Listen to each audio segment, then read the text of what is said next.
Petri Wine brings you Basil Rathbone and Nigel Bruce in the new adventures of Sherlock Holmes.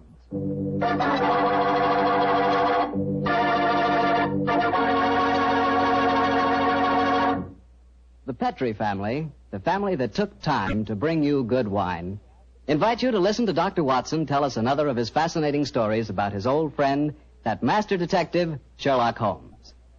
You know, we're really happy to be back with you once again, and we're looking forward to getting together at this time every week from here on out. And I hope you won't mind if every once in a while I sort of get a word in edgewise about Petri wines. You know, and I really mean this, Petri wines are wonderful wines. For instance, right now, I wish I could give you a glass of Petri California port. You could hold that Petri port up to the light and look at its clear, deep red color. You could smell that luscious grape aroma. And best of all, you could taste that Petri port. What a flavor. That Petri port just sort of rolls around on your tongue, and oh boy, is that ever good. Try Petri port after dinner some evening, or try it when some friends drop in. You can serve it proudly because, after all, the name Petri is the proudest name in the history of American wines.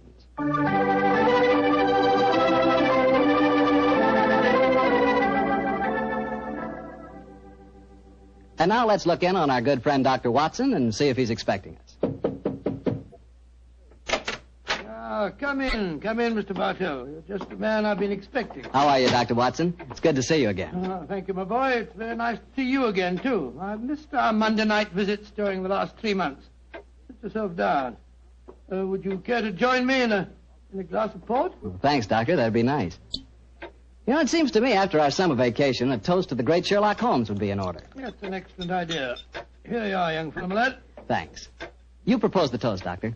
To Sherlock Holmes, master detective and loyal friend, whose adventures have brought considerable, shall we say, fame to a certain retired doctor now living in Northern California. I'll drink to that. Well, now, suppose I might as well get on with tonight's story. Which particular adventure have you selected, Doctor? One that I call the Limping Ghost. Sounds exciting.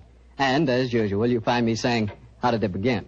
In Baker Street on a windy December evening at the turn of the century. A young, white-faced boy sat in front of our blazing fire. And as he told us his strange story, the flickering firelight danced weird patterns on the walls. The young man was Alexander McMorris, the 7th Earl of Lochnair. The Earl of Lochnair? Say, didn't I read in the papers the other day that the 8th Earl of Lochnair had been killed in an airplane accident? Quite right, my boy. Even in this day and age, the tragic history of violent death seems to dog the footsteps of the Lochnair family. But to return to my story. On that December night in 1900, we heard the whole history of the Limping Ghost of Lochnair. The first Earl had lost a foot at the Battle of Flodden Field in 1513. In spite of this terrible handicap, he fought on valiantly until he died on the battlefield from loss of blood. From then on, right until the time this story begins, the Limping Ghost, clad in a suit of armor, always appeared at Lochnair Castle before and after the death of the current Earl. Yes, Mr. Bartell, it was a strange story that Sherlock Holmes and I listened to that night. A story of death and horror over the centuries, punctuated by the limping clank of ghostly armor.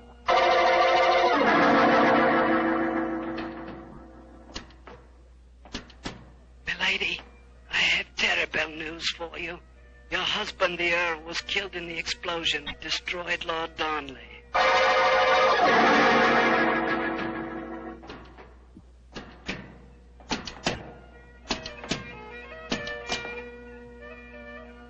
Milady, the Guy Fawkes plan to blow up the Houses of Parliament has failed. Your husband is in the Tower of London. They say he's to be hanged, drawn, and quartered.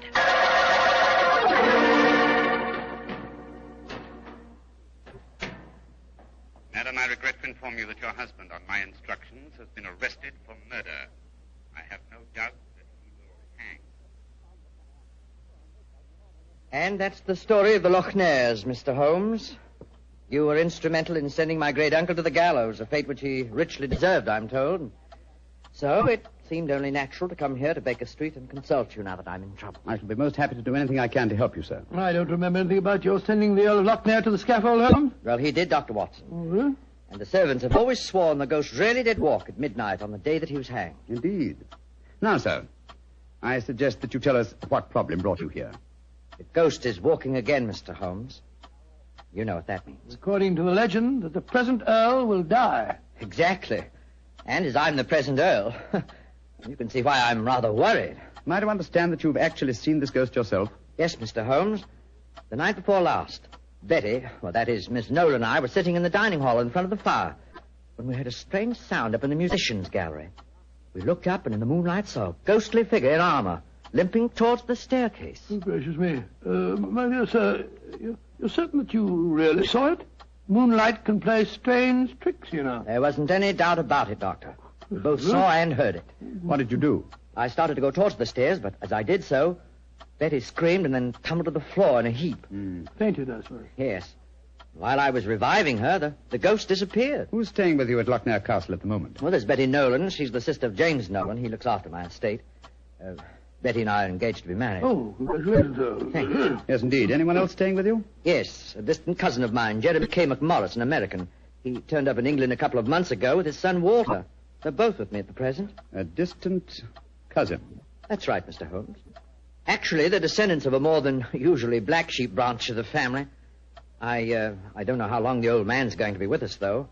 If you ask me, he's a dying man. Why do you say that, sir? As far as I can gather, he's been wasting away for years. It's only a question of time before his strength fails him entirely. I was hoping perhaps you could take a look at him, Dr. Watson. That is, if I could persuade you and Mr. Holmes to come and stay at the castle for a few days. Well, what about it, Holmes? It's an intriguing problem, Watson. The current Earl of Lochnair would seem to be in danger. A cousin of his is dying of an obscure disease, and the ghost of Lochnair Castle is walking again. Yes, it's an irresistible invitation. I see no reason why we can't leave on the Scotch Express tonight.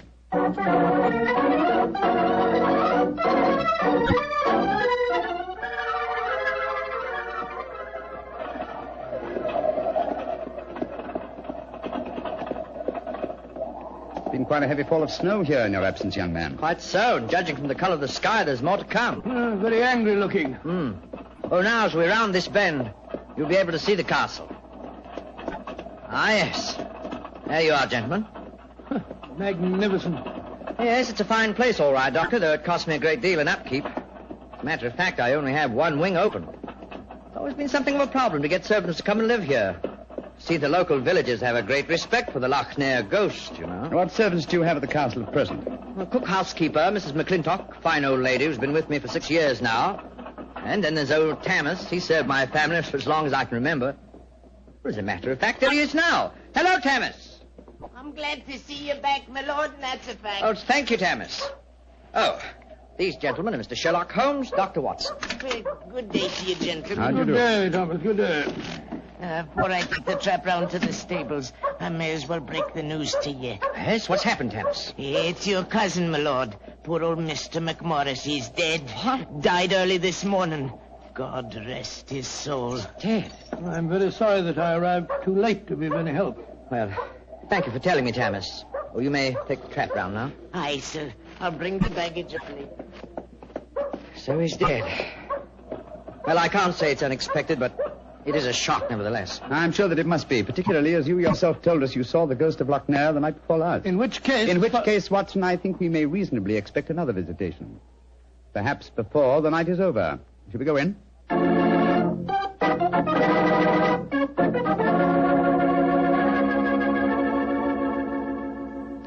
This is Miss Nolan, my fiancée, Mr. Sherlock Holmes, and Dr. Watson. I'm very glad to meet you. How are you, Miss Nolan? And this is her brother, James Nolan, the manager of my estate. How do you do, sir? How are you, Mr. Nolan? Much better for seeing you both up here. I'm sure it won't take you long to lay this ghost business by the heels. Oh, well, I trust you don't overestimate our abilities, Mr. Nolan. Alec, you've heard about your cousin, of course. Oh, yes, my dear. Tammas told us as we drove up. Where's Walter? He went into the village with the doctor and the body of his father. Oh. He should be back soon. How's he taking it? Very quietly. Too quietly, if you ask me. Those Americans are pretty demonstrative people, you know, and Walter's been no exception. But he behaved very strangely this morning. When the doctor told him his father was dead, he just said, now things will start to happen, and then shut up like an oyster. I can't make head or tail of the fellow. Yes, quite so, Carter. Mr. Holmes, I expect you and Dr. Watson would like to go to your room. Yes, I must confess. I think first I'd like to take a look at the musicians' gallery, if you don't mind. Oh, yes, of course. Would you excuse us, darling? All right, Alec. It's in the dining hall here. They must have been very hospitable people in those days. 50 or 60 people could eat at that table. Yes, Doctor. Needless to remark, we hardly ever use the room nowadays. There's the musicians' gallery, Mr. Holmes. Oh, yes, I see. How do we get up there? I'll show you. See, there's a stone staircase behind this tapestry here. Follow me. Watch your step. It's quite narrow, rather dark. Watch your head, Watson, old chap. Oh, don't worry about me, Holmes. I'm perfect. Oh, I say.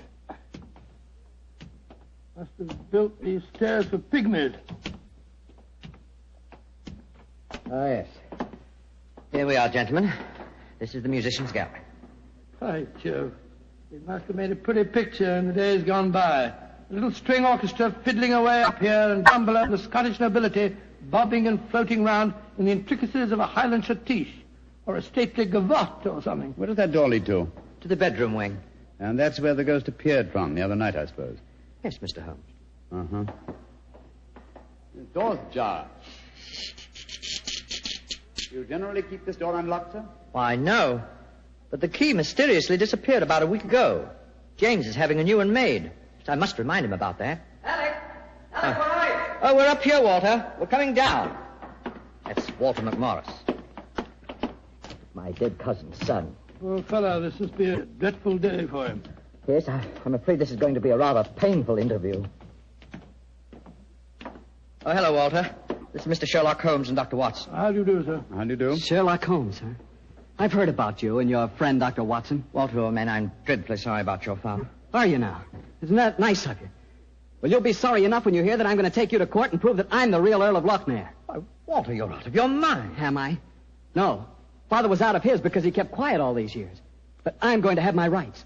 I've looked up the records. I've had genealogists working for months. And I've got all the facts that prove you're an imposter. Oh, man, what are you talking about? You know well enough. When Sherlock Holmes here sent your great-uncle to the gallows 20 years ago, the title and estate should have come to my father. When I leave here tomorrow, I'm going straight to the finest lawyer in London. Man, if you believe this, why have you said nothing about it till now? Because I'm smart. I've found out a thing or two since I've been staying here. And one of the things I found out is that your precious fiancée and her brother wouldn't look twice at you if it weren't for your money and the title. Shut up. You'll find out. She's a smart little filly, and she knows what kind of a track she's running on. You dirty... My compliments, sir. A very professional uppercut. Yes, and a very well-deserved one. Offensive scoundrel. Sorry about this. Please don't say anything in front of Betty. It'll only upset her. I quite understand. Come along, Watson. Let's go and find our rooms.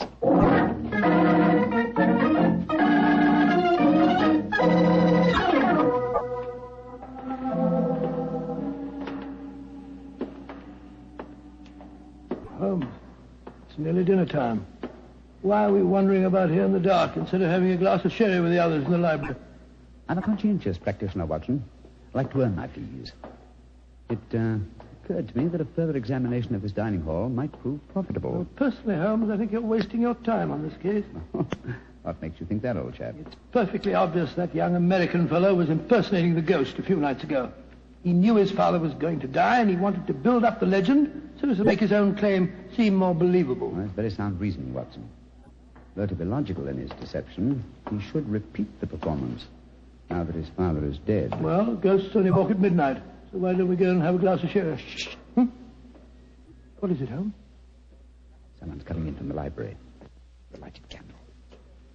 Yes? Who is it? It's me, Mrs. McClintock, the housekeeper. Oh, gracious me, you gave me quite a start. I heard voices and I knew the candles were not alight in here, so I came in to see who it was. You're watching for the ghost, I suppose. Well, you'll no be disappointed, gentlemen, though you may see more than you bargained for. Those that meddle with ghostly things they dinna comprehend are playing with something much more dangerous than fire. Fire burns. But the shades on dead people... Holmes! Look up there, the gallery. The door's opening.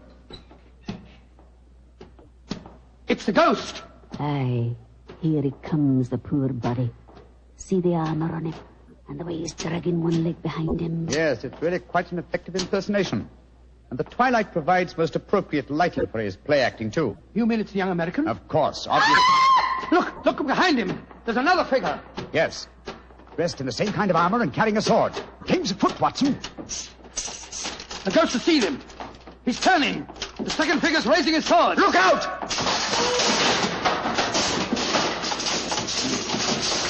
Great heavens! He's knocked him through the railings. That must be a 20-foot fall. Come on, old fellow. Help me open his visor. Just a minute. Yes. It's Walter McMorris, the American. Now, from the angle of his head, I would suggest that it might be the late Walter McMorris, eh, Watson? He's dead, all right, Holmes. Neck broken. Meanwhile, the second figure has been able to slip back through that wall and escape us. Come on, he was dressed in armor. He can't go very fast. Perhaps we can overtake him.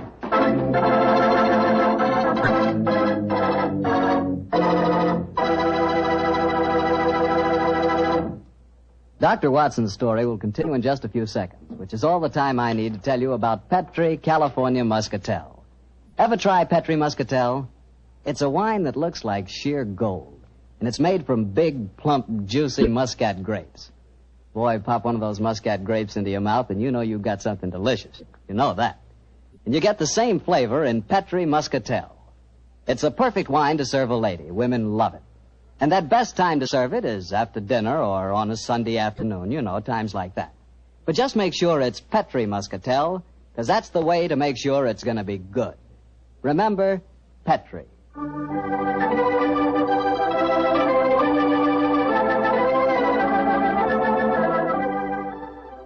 And now back to tonight's new Sherlock Holmes adventure and the story of the Limping Ghost of Loch Ness. Confound it, Holmes. There's no trace of the ghost in the musician's gallery. We gave him too much of a start, I'm afraid. Of course you didn't find him. You'll never find him because he's not mortal. Mrs. McClintock, is the original suit of armor, the one worn by the first Earl of Loch Ness, still in the castle? Aye, sir. It's in the library through that door there. I'll take you to it. Don't bother, thank you. We'll find it. Come on, Watson. Bring that candle with you. Right, you, Holmes. If you know what's good for you, you'll stop dabbling in matters you dinner really can. Holmes, what do you make of the second ghost? Another imposter, obviously. But who could it have been? That's what we have to find out, old chap. Undoubtedly someone knew that the American Walter McMorris was impersonating the ghost and used this macabre method to kill him. But why kill him? Possibly his claims to the title and estate were valid. Or perhaps some fanatic was so devoted to the Loch Ness legend that he assumed the role of ghost and killed him for his sacrilege. Hold the candle a little higher, will you, old chap? There you are. Hello. Here's a suit of armor, Holmes. Lying in a heap on the floor. Oh, on the floor, eh? Whereas it obviously belongs on that stand over there. It's perfectly clear what's happened. The second figure used this armor and slipped it back in here while we were examining the dead man. Possibly, Watson, possibly. At least this armor gives us a definite clue, but it limits the field of possible suspects. How do you mean, Holmes? Well, it's an interesting fact that the human race has grown definitely larger in the past 400 years. Very few modern men can wear authentic ancient armor like this. For example, take the first item on the top of the heap lying on the floor here. These gauntlets of chain mail. Try them on. Well, much too small for Exactly. me. Neither you nor I could have worn this suit. No, nor could young Nolan, the estate agent. Whereas his sister could have done. Yes, so could Thomas the butler. He's a small fellow. And if it comes to that, Watson, our distinguished client, the young Earl of Loch Ness, is himself a small man. By Jove, so he is. And he might easily have had a motive. Young McMorris had disputed his right to the title earlier in the day. But we mustn't jump to conclusions. Nevertheless, you see what valuable evidence this armor has become. Hello. It sounds as if the rest of the party are on the scene. Yes, I suggest that we join them without making any reference to this suit of armor. Remember, old chap, one of them in there is a murderer. And we may have to set a trap to catch him.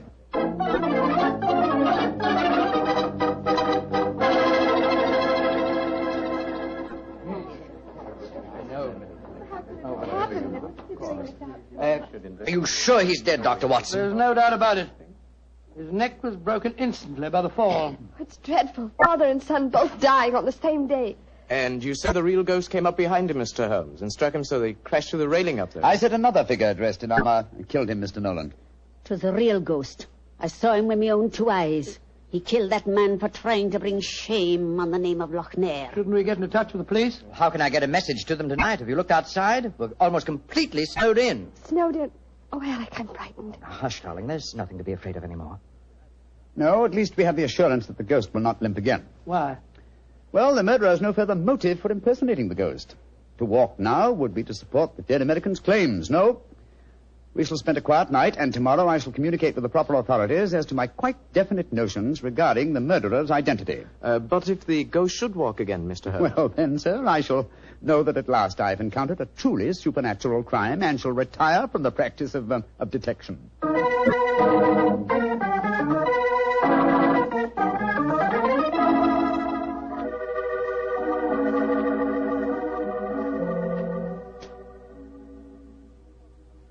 It's nearly 2 o'clock. You still over there by the window, puffing away that pipe of yours? You know, I can't help feeling that young McMorris knows a great deal more than he told us. A great deal more. There's a look about him I don't like. Never did trust a fellow who couldn't look you squarely in the eye. Don't you feel the same way, Holmes? Holmes? Holmes, where are you? Holmes! Shh, quiet, Watson. Where have you been? I thought you were over there by the window. Been talking to myself. Never mind that, old chap. Get your slippers on in a dressing gown. We're on the last lap of this strange, eventful tragedy. Oh, thank the Lord for that. Perhaps I can get some sleep. Holmes, where have you been? I went to the musicians' gallery and baited the trap. Now it's ready to spring. Don't dawdle, Watson. Come on. I'm not dawdling. What do you mean you baited a trap? You'll see for yourself in a few moments. As a matter of fact, I really baited it when I said downstairs that if the real ghost should walk again, I would retire from the practice of detection. I didn't understand your saying that myself. Well, I was tempting the murderer to show his hand once more. Come on, please. Where are we going? To wait behind the curtain at the foot of the stairs leading to the musicians' gallery. And I hope we don't have to wait very long.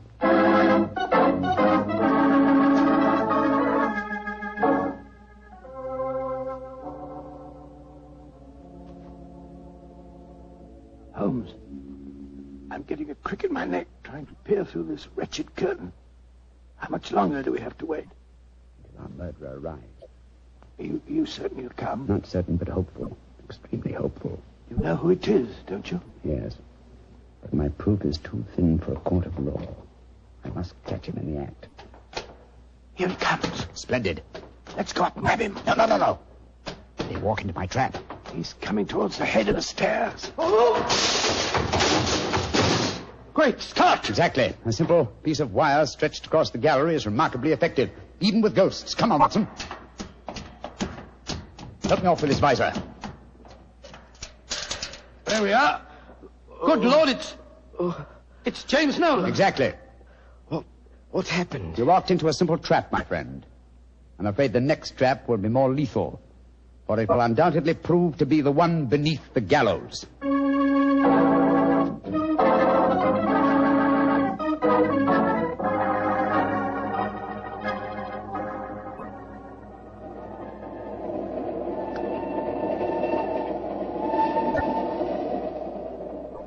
Well, now that we're headed back for London, Holmes, perhaps you'll settle 1 or 2 points in the case that are bothering me quite a bit. Oh, with pleasure, my dear chap. What are they? I still don't see what Nolan's motive was in murdering the American. Oh, that should be obvious. He wanted to ensure that his sister's fiancé would enjoy undisputed title to the name of the States. Well, how did you know it was Nolan? When I examined the authentic suit of armor, you see, it was obvious it had never been worn. But I still don't quite understand. Oh, come now, old chap. The suit of armor was in a heap on the floor. Yeah? And if it had been hastily discarded, and yet, the gauntlets were on top of the pile, you remember? Well, that's right, they were. If the suit had really been worn, the gauntlets would have been the first things to have been taken off, and so would have been underneath the pile. Obviously, therefore, the armor had been disarranged in order to make people believe the real ghost had walked. Yeah.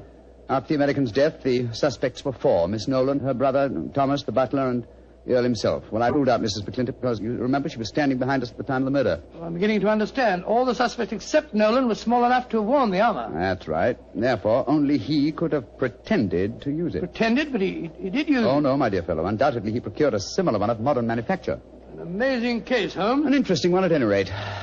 And once again, old fellow, I'm forcibly reminded of an old Scottish litany. Scottish litany? Which one's that? Oh, you remember it. From ghoulies and ghosties and long-legged beasties and things that go bump in the night. Good Lord, deliver us.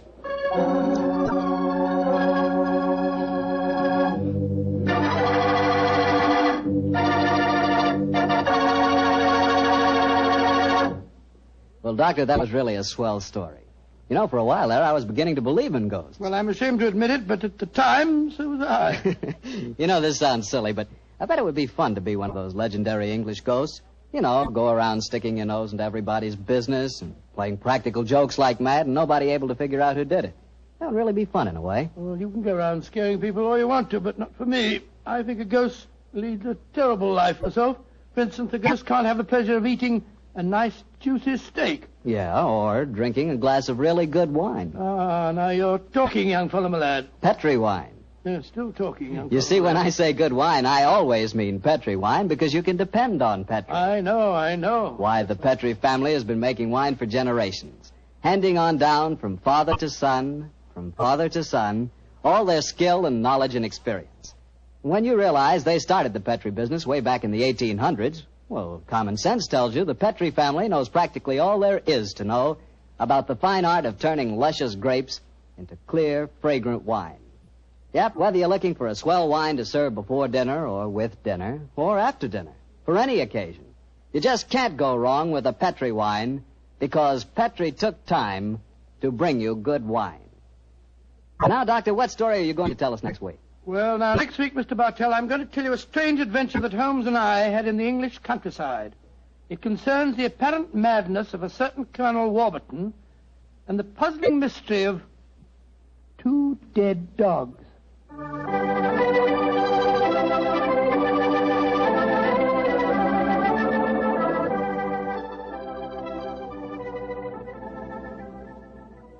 Tonight's Sherlock Holmes adventure is written by Dennis Green and Anthony Boucher and is based on an incident in the Sir Arthur Conan Doyle story, The Crooked Man. Mr. Rathbone appears through the courtesy of Metro-Goldwyn-Mayer, and Mr. Bruce through the courtesy of Universal Pictures, where they are now starring in the Sherlock Holmes series.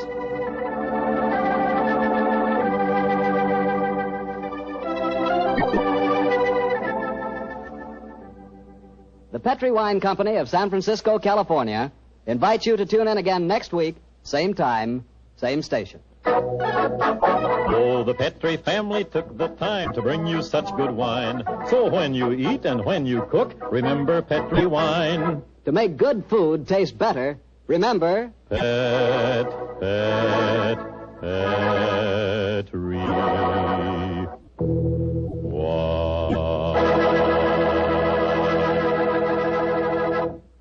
This is Harry Bartell saying goodnight for the Petri family. Sherlock Holmes comes to you from our Hollywood studios. This is the Mutual Broadcasting System.